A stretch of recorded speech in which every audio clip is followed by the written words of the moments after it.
दाउ फैथारदों नोंखौ ओमफ्राय नों हाबा जाबायमोन ना अ जाबाय गथ' दङ ना गैया आच्छा सानै गथ' मोनबाय खस्थ'थारना आंथ' जि खस्थ' मोनदों बाला बाखि बेफोरखौ बाथो नों गोदो सिख्ला समाव जि थङालि खामोनहाय मा आंलाय आरो बिदिनोसै आरो आंबो हाबा जानायालाय जाबायमोन आरो बिदिनो मोजां गाज्रि दङ ओमफ्राय नोंना बिखुनजोआ थगायसुलि नंगौना नङाबा आंनाथ' बिखुनजोआ माबा गथ' खांनो होबा होनानै गथ'खौनो बावनानैसो थाबाय जायो बेफोरबायदिनो जायो दिनै नों आंखौ जिबायदि गोसोखांदों आंबो नोंखौ गेजेर गेजेर बिदिनो गोसोखांहरगोन मिथिबाय स्टेटास दोनबानो जाबाय आं स्टेटास नायबाय थायो मिथिबाय ना दे होमबालाय दोनथ'नोसै आं दसे मबाइल नायनोसै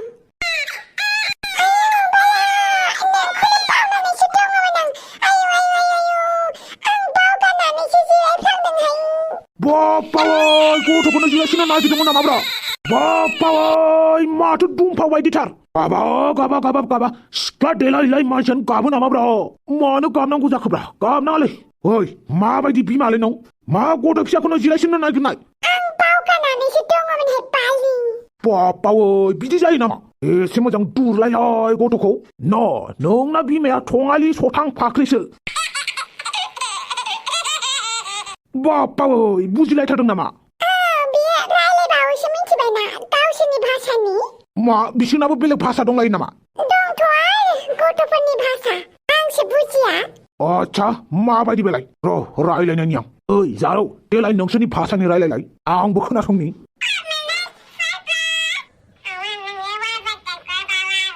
ओइ मा रायलायदोंब्रा आंखौ रायदों नामालाय गावसो मिथिसिगौ गथ' फिसायासो माबा अग्लि अग्ला गुग्लि गाग्ला ग्लब होनलायलायो हारादै ओंखारनाय थां बालथां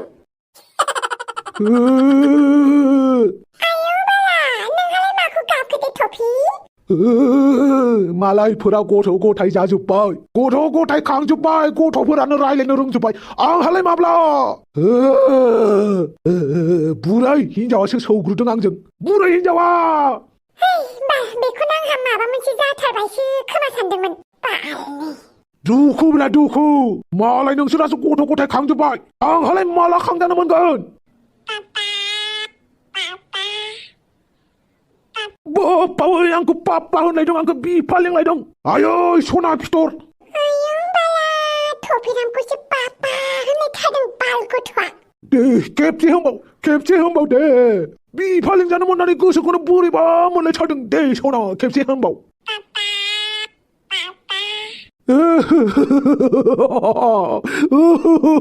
बिफा होनलायदों आंखौ पापा होनलायदों पापा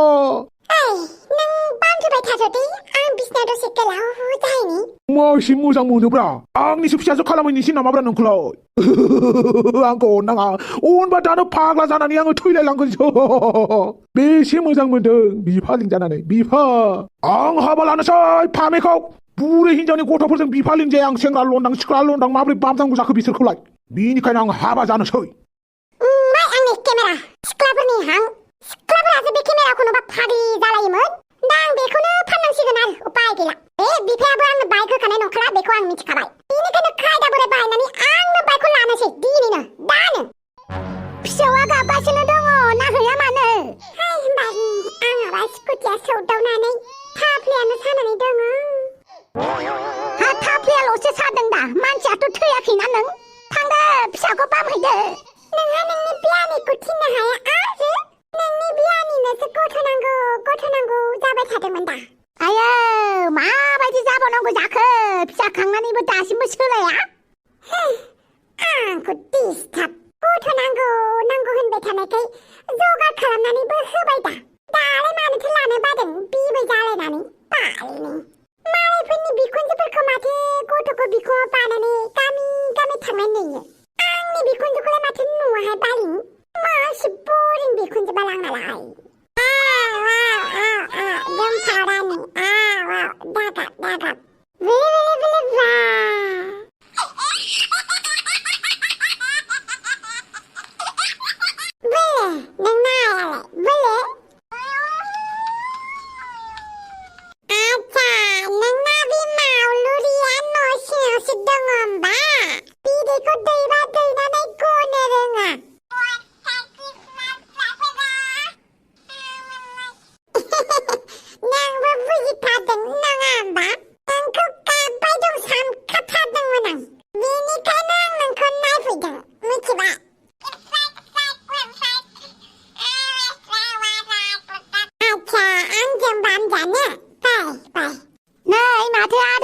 माथो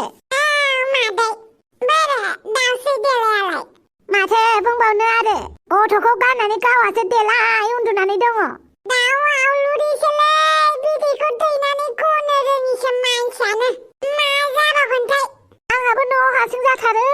फैनानैबो थाफैनो हाया जाबाय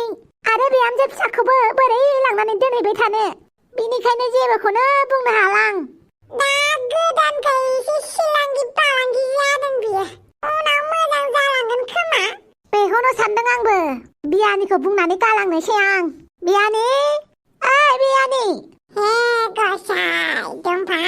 नोंखौ नायनो माथो रावबो सोलाबालै न'आवनो लांना दोनहैनांसिगोनलै नोंखौ सानसेयानो नायबाय थाथोंसै ना दंफां आरो बेखिनियावनो मोनसे फोसावनाय लाब्रा बड' कार्टुन बै चेनेला गैला जोंनि नंला बे चेनेला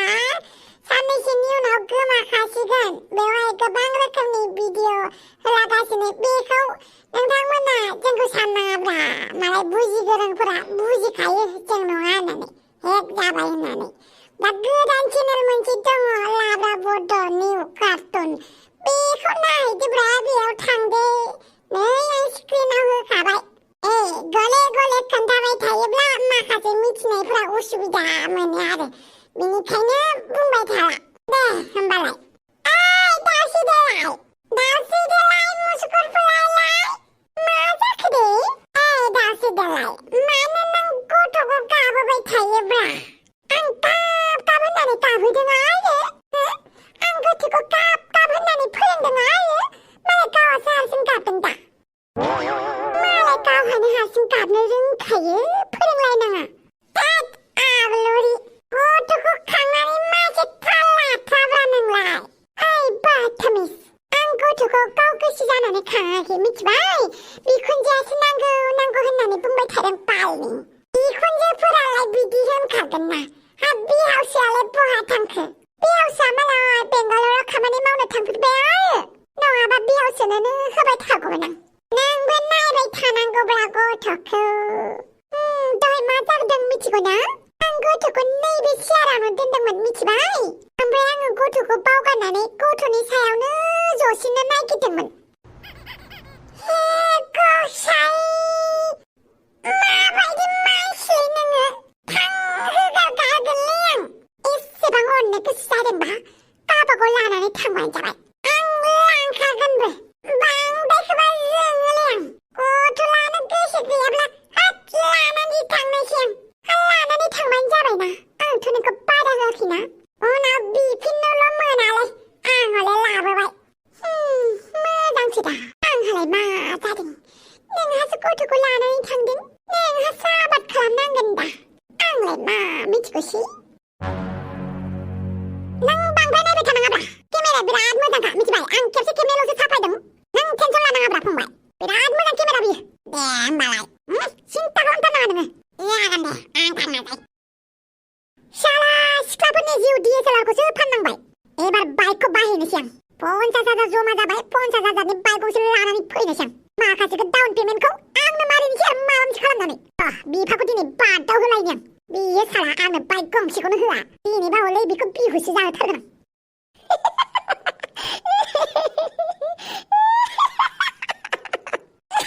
थबिरामा बुरिनि हिनजावजों खिथेब खालामजाबावो नामा थद माखौ मिनिबाय थाखोलै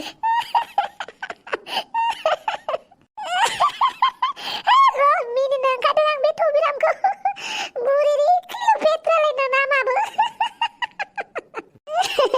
थाङै थुङै बिदि मानसिखौसो सौग्रोहैखायो नामा बेना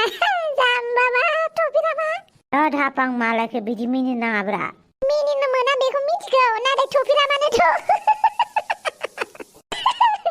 आया बे लामायावलाय सोरनि गारिब्रा सोरबा MLA-सो दंफैयो नामा र' नों गारियावनो थाथ' आं ओंखारलांनि जागोन दे ओहो आं बेखौ मालाबाबो जानो होनो हाया बे लामाखौ आंनि मुङावसो खालामगोन नोंनि मुङाव नङा मानि थाखाय जाया बे लामाया आंसो बानायनो होनो नागिरदों गथिखे आंनि नामावसो जानांगोन बे लामाया बे समस्तिया आंनि आन्दारावसो गोग्लैयो बेनिखायनो बे लामानि मुङा जानांगोन अमा राजा रड अमा राजा पथ ओमफ्राय अमा राजानि लामा बेवहाय नोंनि नामालाय बोरै जानांगौ जाखो नोंनि नामा समायाना आंनि समस्तिनि आन्दाराव नोंनि समस्तिनि आन्दाराव थाखो मा जाखो बे लामाखौथ' आंसो नोजोर होग्रोदों नोंलाय पाब्लिकनि नोजोराव राजा जानो थाखायसो नोजोर होदों दा आं मिथिया बे लामाया आंनि समस्तिनि आन्दाराव गोग्लैयो आंनि थांनाय गामिनि लामायाव गोग्लैयो बेनिखायनो बे लामाया आंनि मुङै जानांगोन अमा राजानि लामा गाहरि रजार पट हारसानि ओमफ्राय इंलिसनि पिकिं रड ओमफ्राय बर'निथ' होनखाबायानो दां अमा राजानि लामा बेवहाय अबेबा मैदेरनि अबेबा सुन्दायनि बबेबा गान्दानि बबेबा सैमानि बबेबा नेवलायनि बबेबा जिबौनि नामा जायाथ' खालि आंनि समस्तिनि आन्दाराव गासैबो जेसेबां लामा दङ अमा राजानि लामा जाजोबनांगौ नों होनबानो जायाना गासैबो लामाया नों बानायनाय जाजोबगोन नामा नोंनि समस्तिनि खावसे लामाखौ आंसो बानायदों माथो आंबो नोंनि समस्तिनि आन्दाराव गोग्लैनाय लामाखौ बानायदोंब्रा थेवबो आंनि नाम होआखैना आं जुदि गोसो जानायमोनबा बर'नि अमा राजानि लामा हारसानि गाहरि रजार रास्ता इंलिसनि पिकिं रड होनानै होबोगौमोन आं मिथिबाय ओमफ्राय हिन्दीनि सुवारका रास्ता मा नोंनि जेसेबां लामा दङ गावनि नामाव बानायना लाब्रा मालायनि लामाखौलाय मानो गोसो होदों अमा राजा बे लामाखौ आंसो बानायनो नागिरदों नों बानायना कन्ट्रेक्टारफोरासो बानायगोन दा मिस्ट्रिफोरासो बनायगोन दा लेबारफोरासो मावगोन दा बेवहाय नों नाम लानो फैदों नोंबोथ' बानायाना अब्लालाय नोंनि नामखौलाय मानो दोननो नागिरदों आं दोनगोन आंनि समस्तिनि आन्दाराव मा दं मा गैया गासिबो आंनि आखाइ मुथियाव दं बिनिखायनो आं आंनि नामखौसो होगोन नङाबा खोथाया गाज्रि जागोन माबायदि गाज्रि जायो नायगोन साबेसे एमएलए नोंजों लोगोआव दं बेखौ आंबो नायगोन नायबानो जाबायब्रा नायबानो जाबाय थेवबो नैबे लामाखौ आंनि नामैसो होनांगोन मानो होनोब्ला आङो गोबां लामा बानायबाय थेवबो आंनि नाम लायाखै नोंलाय अबेनि खावब्लाब्ला जोंनि गामिनि लामाखौनो गावनि नामखौसो होनो नागिरदोंलाय बिदिया जायाथ' आं दा जेबो बुंथ'ला गारिया दिहुनदो थांनोसै जागोन सार गावनि नामखौसो होनो फैलायदों बियो आंनि गामिनि थांलाय फैलाय लामाखौ बिनि मुङै मानो होनांगौब्रा मालाबाबो होनो होआ आं बे जाबाय बेलेग समस्तिनि एमएलए आरो आंनि जायगायाव फैनानैसो दादागिरि खालामबावदोंना बियो एसेबां गोहो गोराना बियो मा जाखोलै अमा राजा आरो बे बावस्राम एमएलएआलाय मा खालामफैदोंमोन माथो बुंबावनोब्रा फाला सुवादा आंनि गामिनि लामाखौसो गावनि नामाव बानायनो फैबावोब्रा बेनिखायनो एसे गेंग्रुं गुंग्रुं जालायदोंमोन जों आच्छा दालाय नोंलाय माथो सानखो बे गामिनि लामाजोंनो आङो थाबायनानै देरबोदों कलेज स्कुल थांजोबदों दा आं मानो बिनो हगारनानै होनोलै मानो आं बिनि नाम खालामनानै होनो बे लामाया लिरनाय थागोन साइनबर्डआव अमा राजानि लामा होननानै जेरै अमाफोरा लामा लामा थाबायो हाब्रु लानानै नङा होमबा आरो गारियाव थाहोननायालाय मानो ओंखारबोलायखो बे अमा राजाखौनो एसे रायदावनो फैदों आं माहाय अमा राजा बे लामानि मुंखौ नोंनि नामखौसो दोनगोन होनदों नामा अमा राजानि लामालायनो माथो आं मोजां खामानि मावदोंबाबो आंनो क्रेडिट होनो होआखैब्रा थेवबो नैबे लामायाव मानो मालायनि समस्तिनि एमएलए गावनि नाम बानायफैनांगौ जाखोब्रा बेखौसो साबजानाय मोनाखै आं बेनिखायनो आंनि नामसो जानांगौ बे लामाया खोब गावनि नाम जाजानो लुगैलायो लामाखौनो बानायाखैनो दाबो बानायगोन ना बानायगोन होननानै बानायानो बावनानै थायो अपना काम बनता भर में जाय जनता ओइ हापां मा जाखो मा नों खुंजोनाव सोंहैनो हाया नामा नों खुंजोनाव बुंब्रा मानो बानायाखै आंखौल' मानो बुंदों आंनि बिखुनजोजों पलिटिकेलनि सोमोन्दै जेबो रायलाया जोंहा बिखुनजो बिहामजो नांलायनोनो थोआ न'खरनि आरो पलिटिकेलनि खोथा लानानै नांलायबावनो जायखिजाया बे लामानि नामा आंनिसो थानांगौहाय आंहाबो गोबां समाजनि खामानि मावबाय आच्छा नोंहाबो माने बाहागो लानो फैबाय नोंनिबो नाम दोनबावलायनांगौ होमबा मा नोंनिबो नाम बेलाय आंनिल' नाम थानांगौ बेवहाय रावनिबो नाम थानो मोना मानो होनोबा आइजो माहारिनि जानानै इसिबां मोजां मोजां खामानि मावबाय आंबो बे लामाया आंनि नामैसो जानांगौ नोंनि नामै नङा आरो सोर एमएलएमोन बियो बिनिबो नाम जानो मोना लामानि मुङानो जानांगौ हापां पट हापां रड आरो हापांनि लामा बिराद मोजां खोनानाय बायदि मोनथारदों आं मोजां खोनाथारदों ना हापांनि पट हापांनि लामा हापाङाव रास्ता ना जेबो मोजां खोनायाखै याक्थु जेसेबां खुदै गारा मानो नोंबो आंबो गारनो हायो याक्थु अमा राजानि लामानो एथ्रा बाथ्रा अमाफोरा लामा लामा थाबायनोनो रोंबावासो आरो लामा नांबावगौ खामानि गैया दा जाबायलै आं खोनासंनो बाबाय मा जेराव मेरावनो नांलायबाय थायोलै नोंसोर ओइ हापां मा अमाखौ मैल' गैया सानदों नामा अमाखौ मैल' गैया सानदों अमायासो बेसेबां खामानियाव होयो मिथिबाय अमाया लेथ्रा थाखो मा थाखो अमायादि बेसेबां खामानियाव होयो मानसिफोरनो नों मिथियो नामा अमाया खेबसेल'सो खामानि होजायो दा जानायावल'सो जेब्ला थांनानै थायो मालायनि उसुं खना मालायनि बारि बागान जेग्रुंबाय थायो अमाया बेनिखायनो उनाव जाजायो अमाया मिथिबाय बे जुदि मोजाङै थांनानै थायोमोनब्ला बेखौ जानाय नङामोनथ' रावबो नों मिथिगौ नामा अमाया जुदि मोजां साफा थायोमोनब्ला बारि बागान उराबा अमाखौ रावबो जानाय नङामोन होननानै जानाय नङामोनथ' आरो होमबालाय माथो जिबौखौबो जागौमोन ना मानसिफ्रा जिबौआथ' रावनिबो खहा खालामा जिबौखौ जाया सानदों जोंनि इण्डियायावसो जिबौखौ बारा जाया बेलेग हादराव नायलाय जिबौखौ खुसिया बायदि जायो गारियाव थौ आं खोनासंनो बाबाय र अमा राजाजों फंनैसो नांलायबावनि आच्छा फै नांलाय फै आंबो नांलायनो थोखायाखै दे नांलायबाय था बे लामानि नामा आंनिसो थागोन मिथिबाय नों बुंबानो जायाथ' जों आइजो माहारिफोरखौ जमा लिंथुमनानै धरना होगोन मिथिबाय आरो खोनासं इलेक्सनाबो खाथिनिफ्राय खाथिसिन सफैगासिनो आइजो माहारिफोरखौ नोंनि एगेन्स्ट खालामगोन आं मिथिबाय जुदि नों आंनि मुङै बे लामाखौ बानाया मा आंखौ ब्लेकमेल खालामदों नामा आं गियाब्रा नोंनि बे दाद्रि होनायाव आं ब्लेकमेल खालामाखै मिथिबाय आं नोंनो खोन्थादोंसो बे लामाखौ आंनि मुङाव खालामना होआबा बेसेबां आइजो दङ ना नोंखौ भटखौनो होनो होआ आं बुआ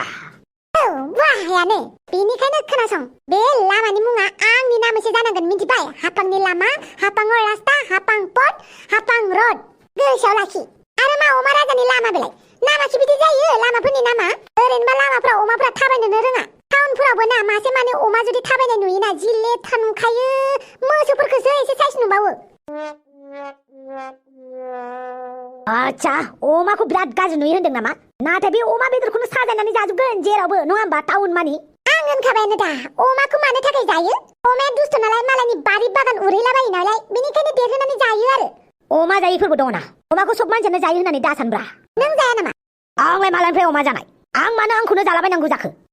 होनबा नों गावखौनो अमा सानखायो दा हाब्रुबारियाव थानाय आं हाब्रुबारियाव थायो ना बोरियाव थायो बे आंनि खोथाब्रा आं लेथ्रायै थाबायो ना खेंख्रा खेंख्रियै थाबायो ना आं साफायै थायो ना आङो गाज्रियै थायो बे आंनि बेक्तिगत खोथाब्रा बेनिखायनो बे लामाया आंनिसो जानांगौ मिथिबाय बे लामाया आंनि समस्तिनि आन्दाराव गोग्लैयो आंनि गामिनि थांलाय फैलाय लामा बेनिखायनो बे लामाया आंनिसो जानांगौ जेरैखि जायाबाबो बेलाय नोंनोल' नाम होलाय आं आंनि साइनबर्डखौ होफैफिनाबा मा आंबो नायनानै थागोन सानदों नामा आंबो नोंनि नामाव लिरनाय साइनबर्डखौ बुखुनो थाखाय रेडि जानानै थाबाय थागोन जेब्लानो नोंनि नामखौ लिरनाय नुयो ओइ दिनखालिनो हांगामा जाबाय आरो हांगामा आंबो आंनि नामखौ बुखुनाय नुबानो वार जागोन थार्ड वार मिथिबाय थामथि बुहुमनां दावहा खालामगोन आं बुहुमनां दावहाखौथ' बाद दे ना गामिनि दावहाखौनो खालामग्रोलाय नों खालामगोनथ' नायबायल' था आंबो नायगोनब्रा नों बोरै आंखौ फेजेननानै नोंनि नामै बानायफैयो आंबो नायगोन लामाखौ बानायग्रोनि आं लामाखौ बानायग्रो दे लामा बानायखांनानै जागोन सोर सासेनि नामखौ होनाय जायो आंबो जेननायाव गैया माथो आंबो मालायखौ देरहा होआब्रा आंबो मालायजों जेननानै थाग्रा मानसि नंखाया ओइ फैदो माइसो नांलायबाय थायोलै हापां फैदो र' थांगौ गोसोआव लाखि गोसोआव लाखिगोन आंबो सोरनि नामा थागोन नायथारगोन आंबो साला बे हाफां थङालिया बिखुनजोआ एमएलए खाय हौवायाबो बेसेबांबा गिदिर कन्ट्रेक्टारखाय बिराद दुगिलै बियो बुआ गावनि नामै लामाखौ दोननांगौनो बबेनि इसिबां गियान गोनां जाफैदों बियो आंबो खालामहोथारा माथो आच्छा थौदो थांनोसै जागोन दे सार धुम मसाले धुम धुम धुम धुम धुम धुम धुम सोर हाबावनो नैबे एमाव राजाजों लानानै फैबाय दा एमाव राजाया धुम मसाले धुम धुम धुम एबार बिफाया हाबावगोन आंजों बिहुस जानानै गोलैयाबानो जाबाय आरो बिफाया धुम मसाले धुम धुम धुम धुम धुम धुम हेलौ आइफनखौनो लादोब्रा आइफन मोनदों मोजांसो मोननांगौ मानो कमप्लेन होबाय थानांगौ जाखोब्रा नांलालै दे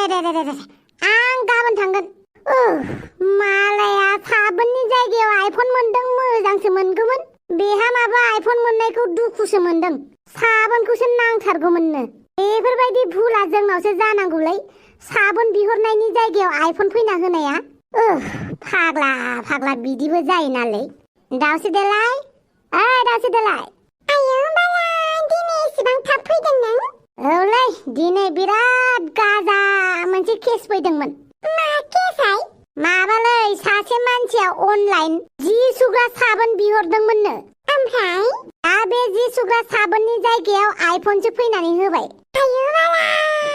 आंनावबो फैबा हामगौमोनहाय दा बे मानसिया आइफनखौ नाङानो बेनो साबोनखौसो नांगौनो दा बियो अनलाइन बबे जायगानिफ्राय बिहरदोंमोन बे जायगायाव कमप्लेनबो हरबायनो होमबाबो जेबोखौनो रिसपन्स हरासै जाहैबाय आरो रागा जोंनानै मानसिया कर्टआव थांनो ओंखारगासिनो आरो कर्टआव थांनोबो गस्ला मोजाङानो गैयानो गस्ला सुनो थाखायसो साबोन बिहरदोंमोन ना बे मानसिया ओमफ्राय दा मा जाखो आइफनखौ फाननानै साबोन थरनै लानानै फैबायनो आयौ बाला